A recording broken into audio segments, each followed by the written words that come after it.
आज आपण वेगळ्या पद्धतीची जरा कोळंबी बघूया। त्याच्यासाठी अद्रक लसूण मिरचीची पेस्ट करून घेतली। कोळंबी स्वच्छ साफ करून धुवून याच्यामध्ये मीठ, हळद, लिंबू आणि पेस्ट केलेली थोडंसं टाकायचं आहे बरं का। मिक्स करून अर्धा ते 1 तास ठेवूया।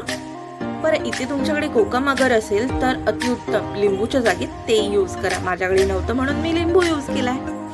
आता कोळंबीसाठी तेलामध्ये लसूण, कांदा मस्त असा फ्राय करून घ्यायचा। 5 ते 6 मिनिटं जातील। यामध्ये कांदा असा गोल्डन झाला की त्यामध्ये मस्त अद्रक लसूण मिरचीची पेस्ट केलेली ती 3 ते 4 मिनिटं फ्राय करून घ्यायची। टोमॅटोची प्युरी करून घेतलेली आहे मी तीही मस्त 3 ते 4 मिनिटं फ्राय करून घ्यायची। यामध्ये 15 मिनिटं जातील बरं का। सोबतच हळद, मीठ, घाटी मसाला इतकंही टाकून 3 ते 4 मिनिटं परतून घ्यायचं। घाटी मसाला नसेल तुमच्याकडे कोणतंही लाल तिखट असेल तर ते टाका। साधा लाल तिखट असेल तर धना पावडर, जिरा पावडर हेही टाकायला विसरू नका।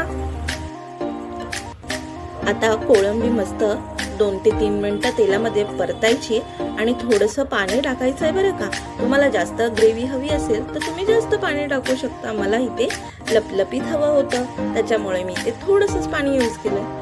10 ते 15 मिनिटं मस्त कोळंबीला शिजवून घ्यायचं। वाव, काय छान वास येतोय, आहा हा।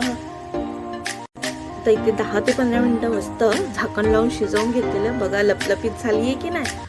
तुम्ही भातासोबत किंवा तांदळाच्या भाकरीसोबत, चपातीसोबत कशासोबतही मस्त कोथिंबीर चिरलेली, लिंबू, कांदा याच्यासोबत सर्व करा।